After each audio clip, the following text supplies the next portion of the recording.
Bonsoir, c'est une découverte que je vous propose ce soir, celle d'une jeune pianiste monégasco-sri-lankaise. Ça demande une explication qu'elle nous donnera tout à l'heure. Elle s'appelle Shani Di Luca et les professionnels savent que c'est déjà une grande. On s'en est rendu compte l'an dernier avec son premier disque consacré à Edvard Grieg.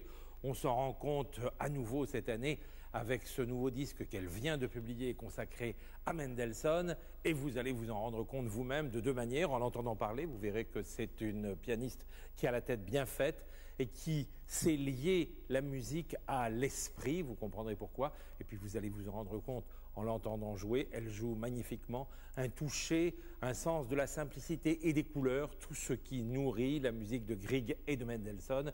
Et puisque nous sommes en automne, eh bien, on va conjurer l'automne en écoutant cette très belle mélodie de Mendelssohn qui s'appelle Au printemps. Shani Di Luca.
Au printemps d'Edvard Grieg par Shani Di Luca, avec laquelle nous passons cette soirée ensemble. Shani Di Luca, bonsoir. On va essayer de faire connaissance un peu mieux avec vous.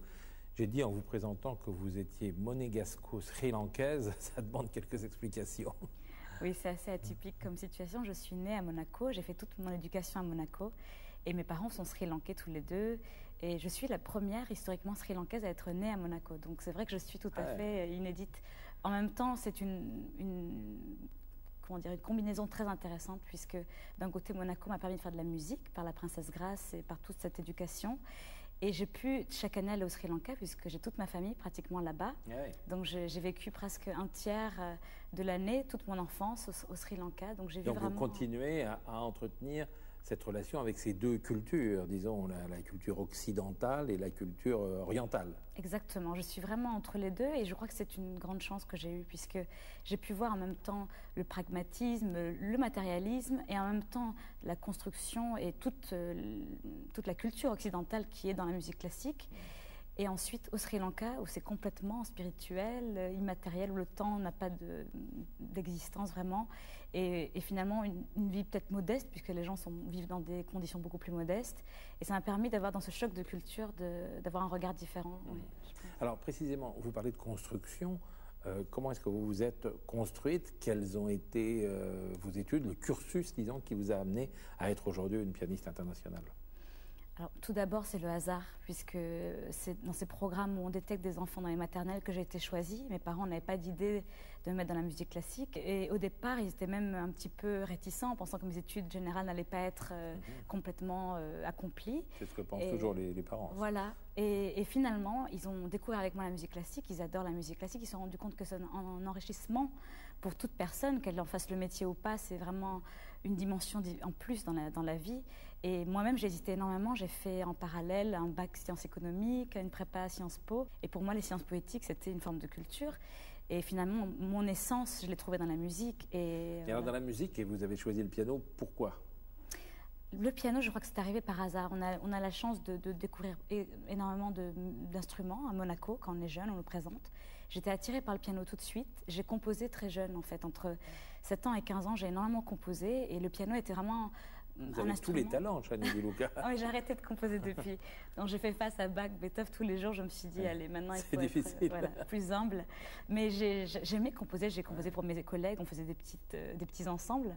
Et finalement, le piano était effectivement l'instrument le plus direct et le plus complet pour composer. Alors nous, on vous a découvert, moi le premier, par votre premier disque, un disque consacré à Grieg, avec le concerto pour piano que vous jouiez avec l'orchestre de Bordeaux-Aquitaine. J'ai envie de vous demander comment une Sri-Lankaise, fut-elle passée par Monaco, peut s'intéresser à Grieg, qui est quand même l'Europe du Nord.